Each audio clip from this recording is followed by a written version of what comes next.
This is an absolutely incredible story about resistance to federal power. It revolves around a man named Anthony Burns, who was born into slavery in the 1830s in Virginia. He escaped to Boston. He was captured under the Fugitive Slave Act of 1850 and was the center of a massive standoff between the people in the North, primarily Massachusetts, and the federal government. I'll tell the story about all that and more in just a moment. But first of all, welcome and thank you for joining me here on the Path to Liberty. I'm Michael Bolden with the 10th Amendment Center, and this is the Fast Friday edition of the show for May 24th, 2024. It may not be as fast as most Fast Friday editions, but let's get right to it. This is really interesting history. But we first have to start out with some context, because in December of 1860, South Carolina, as we know, seceded from the Union. And in this document, the Declaration of the Immediate Causes, which induce and justify the secession of South Carolina from the federal union. I had to read that. It's a long one. This was published on December 20th, 1860. They explain why. And here they pointed out that, quote, the states of Maine, New Hampshire, Vermont, Massachusetts, Connecticut, Rhode Island, New York, Pennsylvania, Illinois, Indiana, Michigan, Wisconsin, and Iowa have enacted laws which either nullify the acts of Congress or render useless any attempt to execute them. So something was going on in the North, and it was nullifying some federal acts, which the southern states, South Carolina, also we see similar statements from Georgia, Mississippi, and Texas. They thought that this was breaking the compact under the Constitution, but they certainly were having an impact. And what they're referencing are the Fugitive Slave Acts of both 1793 and 1850. This very highly effective nullification of these federal acts through personal liberty laws and things like we'll see in this Anthony Burns story here today. I covered the Fugitive Slave Act of 1850 and its precursor a little bit as well in an episode last September 2023. That'll be linked to in the show notes over at 10thamendmentcenter.com/path to liberty. And I do recommend that you check that one out as well. So let's get to the story of Anthony Burns, because on today in history, May 24th, 1854, as Mike Meharry writes, federal marshals arrested Anthony Burns. This was in Boston. And this kicked off one of the most famous fugitive slave and nullification cases in U.S. history. Now, Burns ultimately lost his court case and was returned to slavery. But the cost of the trial, along with the publicity, made the Fugitive Slave Act much more difficult to enforce moving forward. And in some areas, there were zero actions of prosecution or enforcement at all. So this is really important stuff. Anthony was born into slavery in Virginia in 1834. And sometime in early 1854, he had made an agreement with a seaman to get on board a ship, and that was in Alexandria or Richmond, Virginia. And this friend helped stow him away in a small compartment on this ship. Now, on the journey, and this is from Wikipedia, Burns was stuck in the same, this is fascinating to me. He was stuck in the same position and in the same compartment without room for movement for a little over 3 weeks. It shows the motivation for freedom, like how desperate you have to be to go through stuff like this. In that time, Burns suffered from dehydration, starvation, and extreme seasickness. His friend brought him food and water every 3 to 4 days. He barely made it, but it was just enough for Anthony to survive on this trip to Boston from Richmond, Virginia. Now, once he got to Boston, he immediately started looking for work. He got one job, he got fired, he wasn't very good at, but he ended up with a job at a clothing store. And Mike points out that he could have easily just kind of stayed under the radar working in Boston, but he made a pretty massive mistake. He wrote a letter to his brother, who was also a slave, in Virginia. Now, the postmaster delivered the letter to his brother's owner, who conveyed it to this guy, Subtle, who was Anthony's owner. I guess we'll put that in scare quotes. But although, and this is interesting, he tried to be strategic about it. He wasn't just blatant like, hey, how's it going? Going to send this knowing that you're going to figure out where I am. He thought he could get away with it.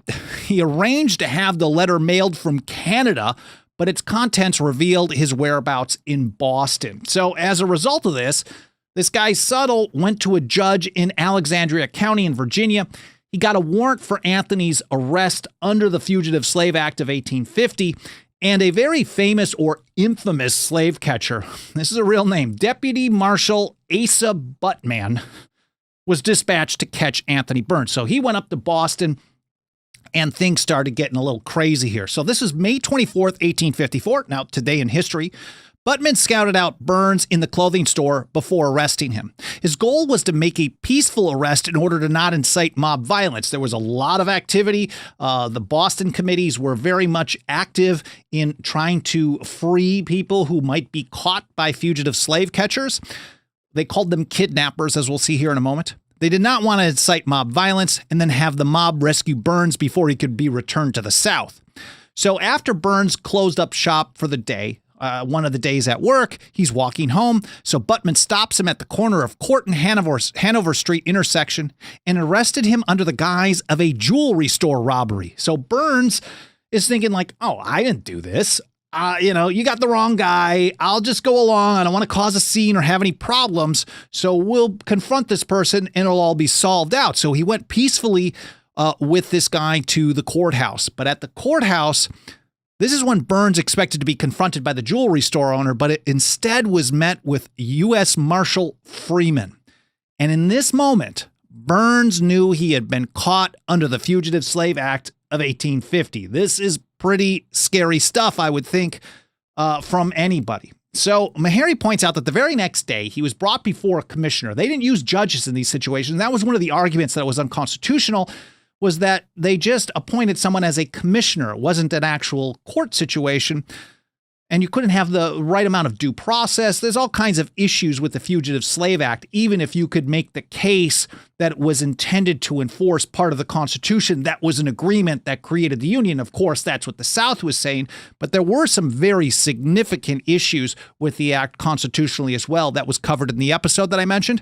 So he was brought before this commissioner, and everyone expected, or I guess people would normally expect it to be a pretty quick hearing.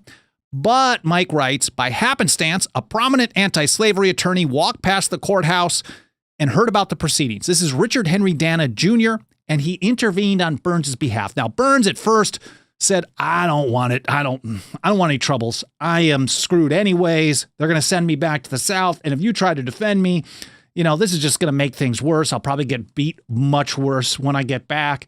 But a lot of people came to him very quickly and convinced him that they were going to get something done. And word quickly spread. The Boston Committee of Vigilance was one of the primary anti-slavery organizations in the area. And they put out in the papers, and they put up handbills and broadsides. I've got a picture of this up here on the screen, and we should have this linked to in the show notes as well so you can check it out. But they called for a meeting on Friday. So he's arrested on the 24th. The 25th, he decides to take an attorney. By the 26th, they've already printed a bunch of stuff. And here it is, a man kidnapped. They called for a meeting on Friday at 7 p.m. on the 26th.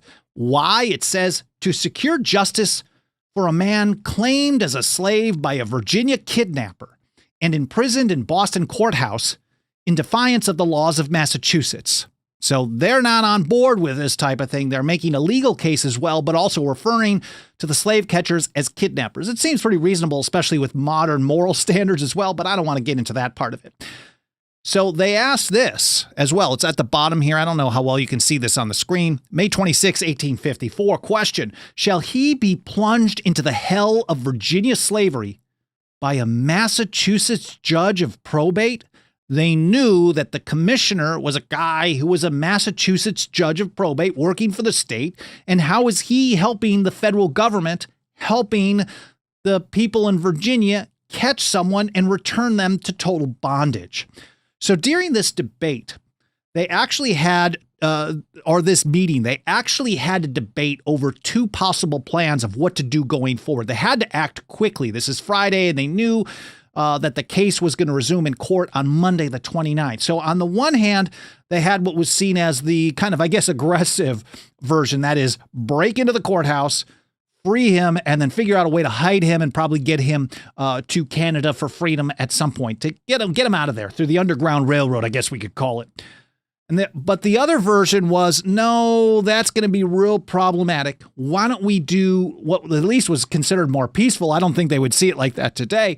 but they would say, let's create a human barrier, get so many people to surround the courthouse. And they ended up using this strategy a little bit later on as well.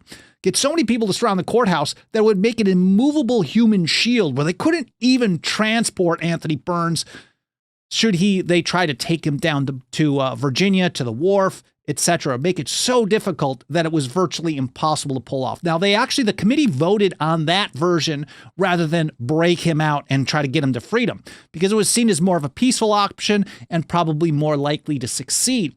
But there was a small faction of a few dozen who decided to go for the rescue anyway. So the meeting was at 7.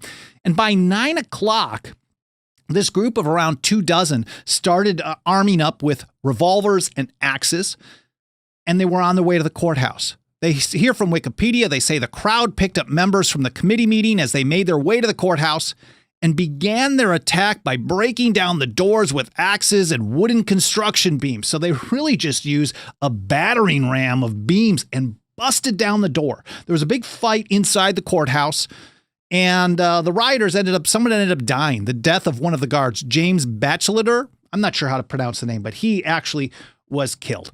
And they didn't succeed because police were pretty quickly called as a backup. A bunch of them were arrested. This wasn't a huge, overwhelming number of people. Like they probably could have drawn thousands if they were a little bit slower, and maybe that wouldn't have worked either. But this certainly was a failure. But on the other hand, this is the first. Now we see how the nullification strategy actually comes into play here. And I'm jumping ahead here, but I thought this was an important point. Meharry says that after this violent attempt to rescue Burns, a grand jury indicted 3 people involved in the effort, 3 out of a few dozen. But after an acquittal of 1 man and several hung juries in the other trials, the federal government dropped the charges with 0 convictions. So after all of that, no one was convicted at all. It was pretty obvious that they were using violence. One of the guards was killed. But Mike says this was a clear case of successful jury nullification. There was a number of jury nullification efforts against the Federal Fugitive Slave Act. And if you think about what is the last thing you can do in a peaceful way to take care of somebody who has been trying to help someone escape to freedom is use jury nullification. Because once they've been arrested, even though they can prove them to be guilty of the crime on the books, the jury still votes to acquit. And that's a very powerful tool that we should see more of on various things today as well. But I wanted to point that out as well. So jury nullification. Now, over the next few days, because of this riot is what it was being called, President Franklin Pierce, between the 27th, so Saturday, and a few days later into the next week and the 31st, he approved and authorized deployment of federal troops to surround the courthouse. I think there was a significant number of Marines, actually. And so they were guarding the courthouse and dealing with the situation. You can read that. It's pretty short. That'll be linked to in the show notes as well. So on Monday, we got the weekend going. Now there's federal troops lining up. And over those days, Pierce gives it his thumbs up. He's totally approving this. So the trial continues on Monday under Commissioner Edward Loring. So this is a guy, the way that this worked was they didn't actually this didn't go into federal courts. What they did was they found people who were judges in the state level or local court system and said, you can also act as a federal commissioner for these fugitive slave cases. And then on top of it, what they did was any commissioner who in a case sent someone to slavery was paid $10. And if they sent them to freedom, they were paid $5. So there was a perverse financial incentive as well. I mean, that in and of itself was extremely problematic. But if you want to learn more about the other issues with the Fugitive Slave Act of 1850, you got to check out that episode that'll be linked to in the show notes. So Edward Loring was the commissioner for this case, and he was also a Massachusetts probate judge. And that was part of what was on that broadside. They're complaining, like, why is one of our own helping these people do this stuff? So the lawyer for Burns, Dana, he made every argument possible on this. And I've got here from, this is from famoustrials.com, famous-trials, arguments in the Anthony Burns trial. It goes through all of it from a book on this. He made every argument possible, basically on constitutionality, against the use of a commissioner rather than actual court, a federal judge being in an actual court situation. There's lack of due process. Anthony couldn't present his own case, couldn't even submit things into evidence. They even argued that they had the wrong person, had witnesses say, no, the date that you said this guy escaped, he was here. And basically, it was just about identifying him by a certain height, his color of his skin, and 2 various scars. And on June 2nd, so it went for a few days. There was some time in this case. There was a lot of pressure to probably stretch it out and not make it seem like a rubber stamp or a kangaroo court. But in essence, that's really what it was. And on June 2nd, Commissioner Loring ruled against Burns. And that is also going to be linked to in the show notes. Decision of Commissioner Loring in the Anthony Burns case. Now, he wasn't a big fan of the Fugitive Slave Act, but he was basically saying, even if I don't like the law, I got to enforce it. That's my job. And the people of Massachusetts weren't real big fans of that. So June 2nd, Burns is going to get sent back to slavery in Virginia. So at 2 p.m. on June 2nd, 1854, they had to have a plan to get him onto a ship in the wharf and send him down to Virginia. And everyone knows what's going down in the city. So Burns was escorted from the courthouse by Marshal Freeman and his men, along with an additional 140 Marines and infantrymen. State militia brigades lined the streets to keep the crowd at bay. There were thousands of people up and down the streets protesting this. People came out hardcore on this. So they had state militia, they had infantrymen, they had an additional Marines, 140 Marines surrounding him. That was to keep the crowd at bay and to prevent any interference with the procession. And here from Wikipedia, they say at one point in the route, the guards made an unexpected turn into a road lined with spectators. The officers ran at them with bayonets and beat their way through the line of bystanders. So this was a physical standoff. They're basically using this kind of immovable human shield wall like the Committee of Vigilance was recommending that previous Friday night, or the Friday night on the 26th, to say, hey, when they try to move him, let's just block him as much as possible, make it almost impossible. So that's what they were doing here. Thousands of people out there. One man, William Ella, was beaten with muskets down on the pavement, cut in the face, and then put into confinement. It's pretty crazy. Now, from my understanding, the protest crowds were so massive, and you can see here, this is a famous image from that case called the rendition of Anthony Burns. And you can see that the streets are literally filled with people, and then you have soldiers all over the place pushing their way through. So it took them about an hour and a half to get Burns down to the wharf and the ship to take him back to slavery. It's a very unfortunate situation, but this was supposedly proof. At least supporters of the federal act, I think, were taking the position that this was proof that the federal government could actually enforce the Fugitive Slave Act, even in Boston. But it came at a massive cost. We know that the hated Daniel Webster came to Syracuse a few years earlier in New York, which was considered the Grand Depot of the Underground Railroad. And he was basically saying, we can enforce, in the middle of an anti-slavery convention, we can enforce the Fugitive Slave Act. It was really just kind of some huffing and puffing. Now, they did succeed in doing this with Anthony Burns in Boston, but it came at a massive, massive cost. It took around 1,500 troops, including maybe 150 or more Marines. Maybe they were all Marines. I'm not really sure how the troops were made up. 1,500 troops for one guy.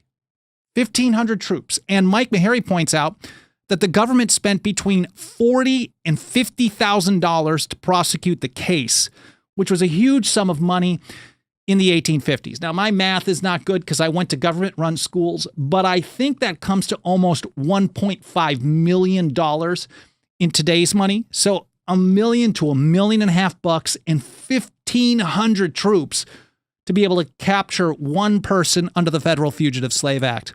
And Mike points out that the difficulty and expense of conducting the case certainly deterred others from pursuing fugitive slave rendition going forward. And as a result, it really also fueled anti-slavery sentiment both in Massachusetts and in the other northern states. It was already happening to some degree, but this really, really ramped it up. Here, for example, Amos Adams Lawrence put it this way, quote, We went to bed one night, old-fashioned conservative compromise Union Whigs, and waked up stark mad abolitionists. And then on the 4th of July, Henry David Thoreau participated in a pretty massive anti-slavery, what they called an anti-slavery celebration in Framingham, Mass. July 4th, 1854, he gave to people who have read Thoreau a pretty famous speech. It was like 30, 40 minutes, if not longer, called Slavery in Massachusetts. I'm not going to go through any highlights of that here today, but I thought it was really interesting to include that as well. And if you want to read it, it'll be linked to in the show notes as well. And then the following year, in 1855, because of this ramped up anti-federal sentiment, pro-abolitionist sentiment. It wasn't as massive as what probably some people want you to believe today, but it certainly pushed forward a number of things happening in Massachusetts. They also passed the Massachusetts Personal Liberty Act of 1855, which was probably up until that point the most aggressive kind of nullification legislation against the Fugitive Slave Act of 1850. Now, the law stated that slave claimants were not allowed to be on state property anywhere. So if they're claiming that they want to catch this person, or slave catchers, they can't be on state property. Fugitive slaves were required to have a trial by jury, which the feds did not want them to have. And slave claimants had to produce 2 credible, unbiased witnesses to prove the evidence in their case. It couldn't just be one person saying, I own this person, here's why, and that's it. And then Burns or whoever it is trying to defend themselves couldn't even present their own evidence to the contrary. And Meharry points out that the law also called for the removal of any state official. So this is an important point when we're thinking about Commissioner Loring. The law called for the removal of any state official who aided in the return of runaway slaves, and for the disbarment of attorneys assisting in fugitive slave rendition. So if you were an attorney in Massachusetts and you argued on behalf of a slave catcher for the federal government, you would get disbarred. Now, if you were a judge, you'd be up for impeachment. So that's Loring, the probate judge.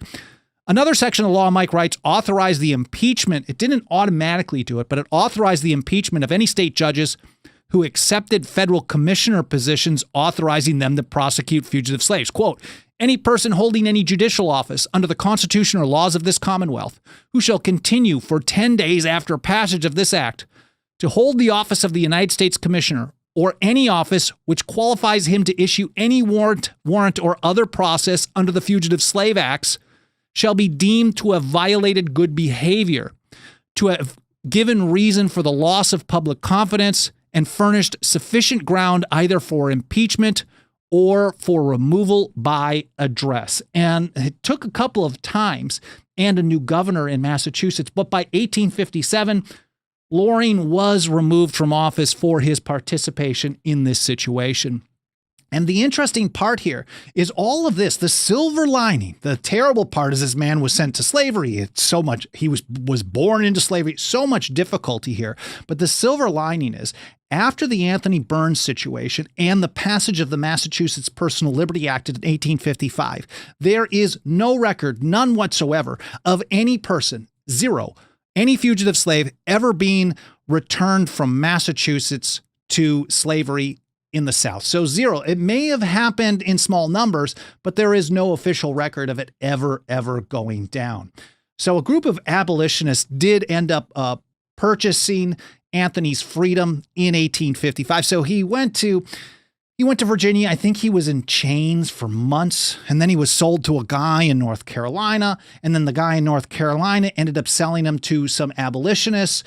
And he actually knew that would be problematic for him. They were not happy with that. So he told Anthony to kind of keep it quiet, but then someone recognized him on the train. Anyway, so he ended up getting to Boston. You can read about this whole story, all these details, but I think it's really fascinating. And here from Encyclopedia Virginia, they say after spending some time touring the North and telling his story, because he got back to Boston by 1855. So he didn't stay in slavery once again for real long, but he was there.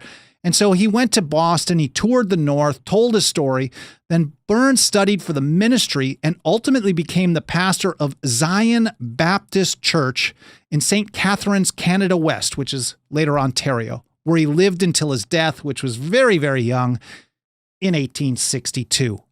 Well, I hope you guys found this interesting. I hope it was educational, more important than anything. I hope you learned something. If you want to help us get this kind of important historical information, a lot of strategic stuff to think about here as well for us today. If you want to help us reach and teach more and more people about this kind of information, nothing helps us do this work more than the financial faith and support of our members.